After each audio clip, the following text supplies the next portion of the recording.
Bless the RJC. Good morning. What a blessing to be with so many incredible friends, so many incredible warriors. Let's start with some good news. Nancy Pelosi is out of a job.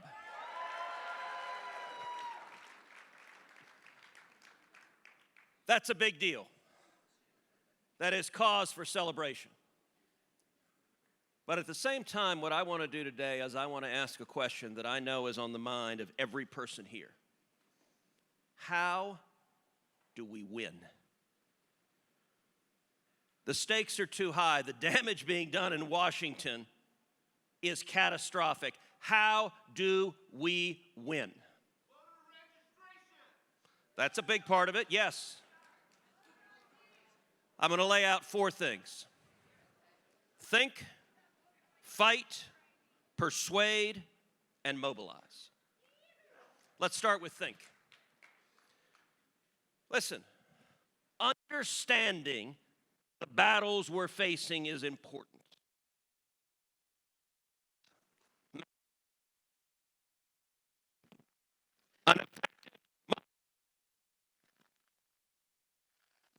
Merrick Garland, calling the FBI.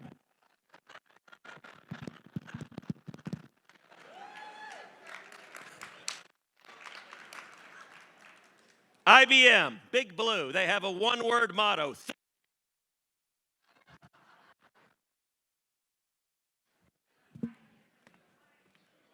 Think. Think. Somewhere, some poor audio tech is having a heart attack right now. We need to understand the battles we're facing. When I first arrived in the Senate 10 years ago, I set a goal to be the leading defender of Israel in the United States Senate.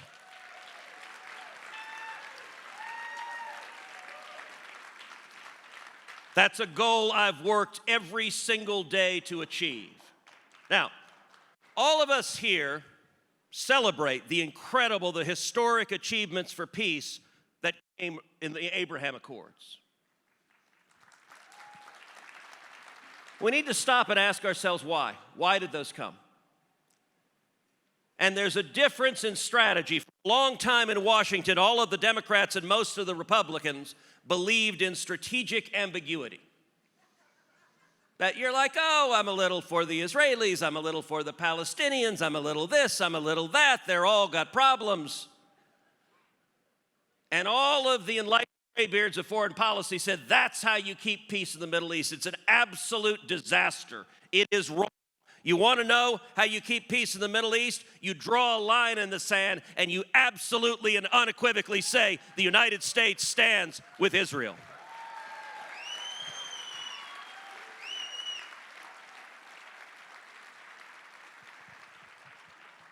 Two decisions led to the Abraham Accord. Number one, under President Trump, moving our embassy to Jerusalem. That's the battle. The State Department and the Defense Department in the Trump administration both argued against moving the embassy.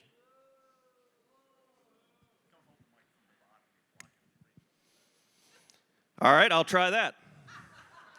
Ladies and gentlemen, I give you the audio tech. Who knew Matt was so versatile? That was a battle within the Trump administration. Both the State Department and the Defense Department fought against moving the embassy. I went straight to the president, made the case vigorously, and President Trump had the courage to overrule his own Secretary of State, his own Secretary of Defense, and move the embassy.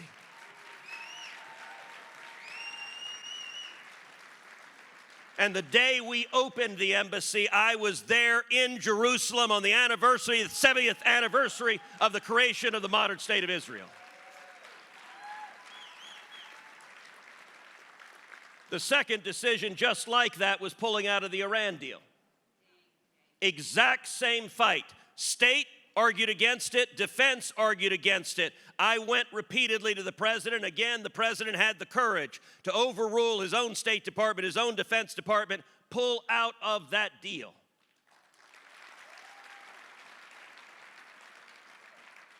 Why does that matter? The day the Abraham Accords were signed, when I was signed, I was at the White House. I was talking with the foreign minister and the ambassador of Bahrain and the UAE. They both said almost exactly the same thing. They said, we want to be friends with America. It is now clear that America stands unequivocally with Israel. Therefore, we will stand with Israel.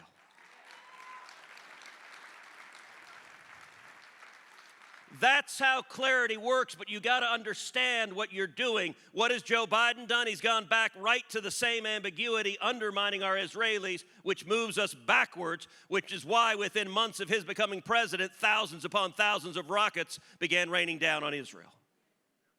Or let's take another example, Ukraine. Why did the war in Ukraine happen?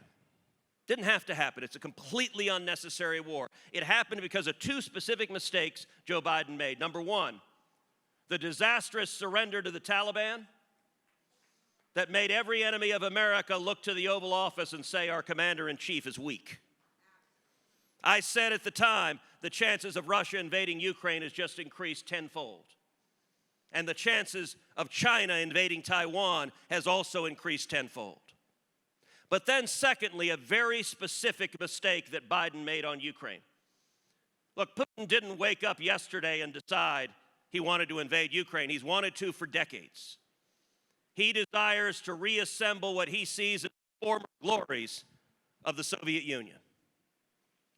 He did, in fact, invade Ukraine previously in 2014. He invaded Crimea.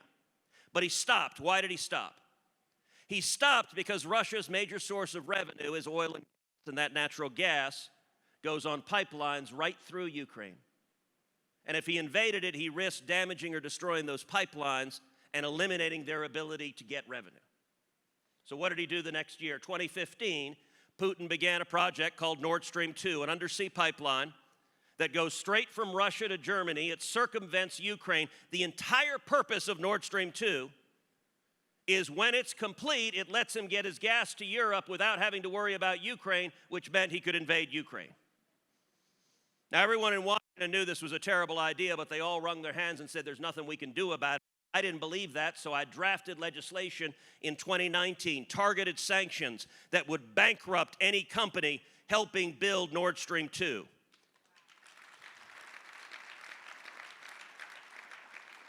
In December of 2019, I brought together Republicans and Democrats. I got the support of the chairman and ranking member of the Senate Foreign Relations Committee, the support of the chairman and ranking member of the Senate Armed Services Committee, the support of the chairman and ranking member of the Senate Banking Committee, the support of Chuck Schumer and Mitch McConnell. And then I did the same thing in the House with the same 8 players there. All 16 came together behind my legislation. It passed Congress.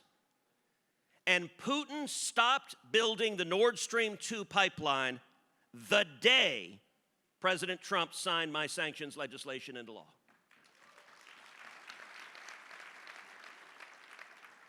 Pipeline was dead. Was dead for over a year, lay as a hunk of metal on the bottom of the ocean. Then Joe Biden becomes president. Biden became president on January 20th, 2021. Putin resumed deep-sea construction of the Nord Stream 2 pipeline on January 24th, 2021, 4 days later. The reason is Biden signaled weakness that he intended to waive the sanctions. It was absolutely catastrophically stupid. In the spring of last year, he in fact did waive the sanctions. And so Putin completed the pipeline. I responded by putting a hold on every single State Department nominee. And they lost their minds. Democrats began screaming at me. Reporters began screaming at me. Wobbly Republicans began screaming at me. They planted an article in one paper that says, right now, mansions in the capitals of Europe are laying empty without American ambassadors. Apparently they haven't met a lot of Texans. If they thought that we would be weeping that rich Democrat donors were not currently throwing wine and cheese parties in glamorous mansions.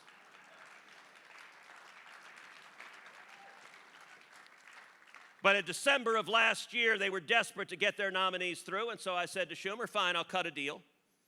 I'll lift the hold on, ended up being 32 of these nominees in exchange for a vote on the floor on reinstating the sanctions on Nord Stream 2. Schumer gave in and agreed. I cleared 32 of the nominees. In January of this year, we had that vote. Every single Democrat had voted not once but twice in favor of my sanctions legislation that had stopped the pipeline. The day of the vote, President Zelensky publicly called on the Senate, pass Cruz's sanctions legislation. It is the only thing that will stop Putin from invading Ukraine. The day of the vote, the government of Poland publicly called on the Senate, pass Cruz's sanctions legislation. It's the only thing that will stop the invasion. I stood on the Senate floor and said, if you don't pass this, we will see tanks in the streets of Kiev. That day, Joe Biden came to Capitol Hill. It's the only time I know of where he's done this. He came to Capitol Hill to personally lobby the Democratic senators, and 44 Democrats flipped their vote and voted against sanctions on Putin, against sanctions on Russia, voted as a political favor to the Biden White House, and just a couple of weeks later, the tanks rolled into Ukraine. We need to be smart and think about why these fights happen. But number two, we need to fight. Look, if you want to win, Republicans need to stand and fight. We got to stand for something. Don't roll over at everything.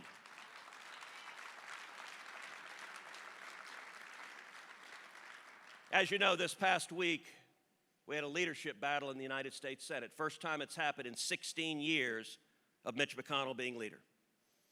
I stood up and made a motion to delay the election until after December 6th, after the Georgia runoff, because Herschel Walker, I think, deserved a say in our leadership.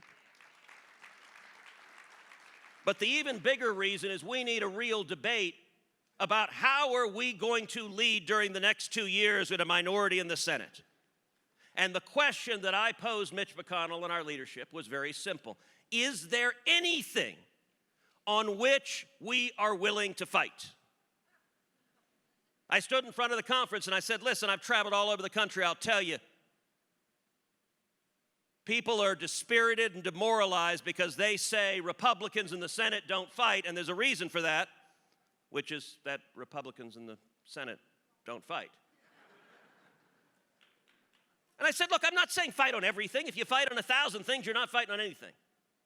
I'm saying pick 2 or 3 or 4 things that matter and say we believe in it. You look at the last 2 years. The Senate has passed over and over again bills supported by every Democrat, 100% of the Democrats, and 10 to 12 Republicans. By the way, the Ds never do that. When we had the majority, there are no bills passed with all the Republicans and 10 or 12 Democrats. They actually believe in the crazy stuff they say, and they're willing to stand up and fight on it. And so I asked our leadership, I said, is there anything? How about the soldiers, sailors, airmen, and Marines that Joe Biden is right now firing because they chose not to get a COVID vaccine? How about we say we're going to stand up and fight for those American heroes and not throw them out of the military?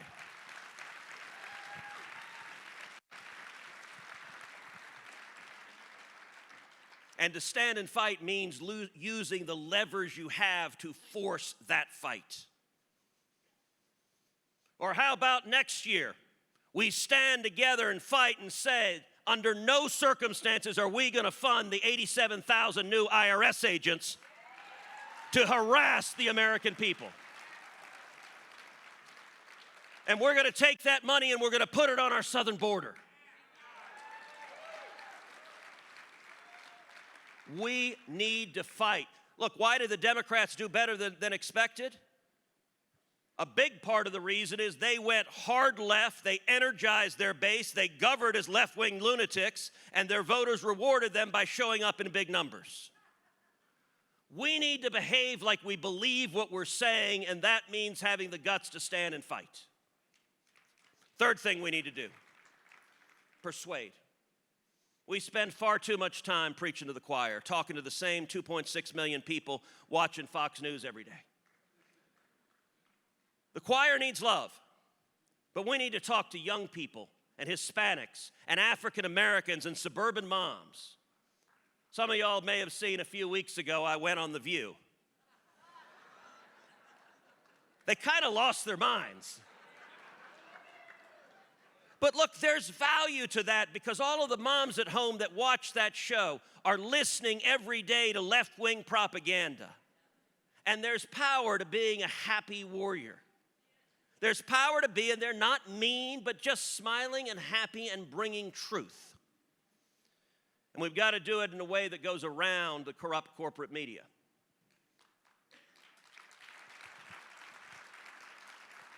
Three years ago, I launched a podcast. It's called Verdict with Ted Cruz. We do it 3 days a week. It became the #1 ranked podcast in the world. We've had over 50 million downloads. Every week, we beat CNN, their morning show. I want to ask everyone here to do something. I want to ask you to pull out your cell phone right now. Pull out your cell phone. Well, for those of you who can. For those of you who can, pull out your cell phone.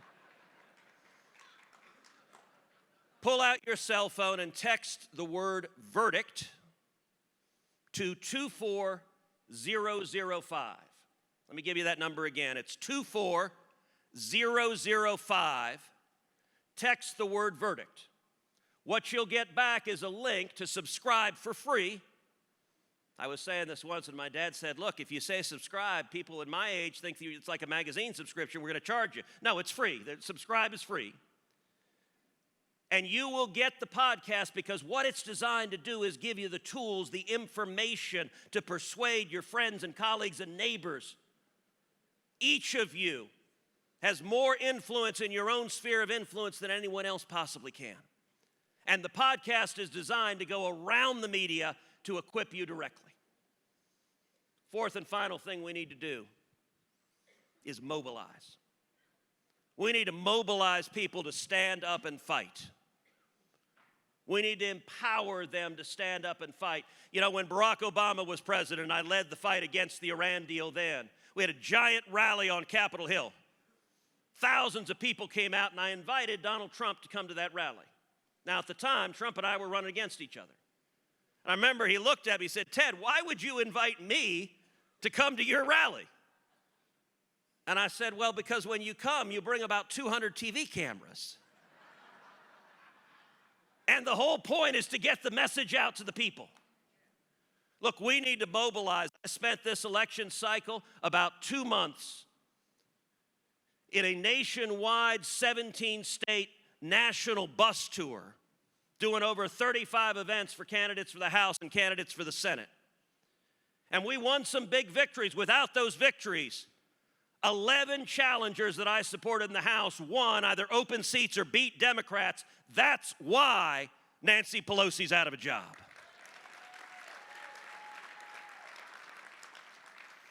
I raised and spent over $10 million last cycle supporting those candidates all over the country. But here's where also mobilizing takes resources. This cycle, I'm on the ballot in Texas for re-election in the Senate. When I ran 6 years ago in 2018, it was the most expensive U.S. Senate race in history. Over $120 million of hard money was spent in that race, and I was outraised and outspent 3-1. To give you an idea of what that means, in Q3 of 2018, I set a record for fundraising in a Senate race in Texas, raised $12 million in that quarter. The old record was like $7 or $8 million. I felt pretty good about my record. The record stood for precisely 2 hours. Until my Democrat opponent announced his fundraising. Mine was $12 million a record. What do you think his was? $38 million. more than 3 times as much. What does that mean? It meant my campaign had 19 paid campaign staffers. His campaign had 807. That's the differential. I can tell you right now, out of 100 U.S. senators, there is no senator the Democrats want to beat more than yours truly. There is no senator the people who hate Israel want to beat more than yours truly. And so we're going to see over $100 million spent on us in this cycle. I want to ask everyone here, I need your help. I want to ask you, many of you have supported me in the past. I want to ask you, go to the website. It's tedcruz.org, tedcruz.org. One lesson I need to learn from Lindsey Graham is to say that a heck of a lot more. Hi, how are you doing? My name is tedcruz.org, tedcruz.org, tedcruz.org. It's very good to see you. What lovely shoes you're wearing, tedcruz.org. But everyone here had the means and ability to come, and every one of you can go to tedcruz.org, make a contribution. Maybe it's 50, maybe it's 100, maybe it's 1,000, maybe you max out. But I can tell you, this is a fight worth fighting. This is a country worth saving. You believe that, I believe that, and this is the fight of our lifetimes. So I close as I open by saying to the men and women here who are warriors, warriors for freedom, thank you for the victory on Election Day of the House of Representatives, and let's finish the job and retake the Senate and retake the White House and retake the country, because that's what the stakes are. Thank you. God bless you.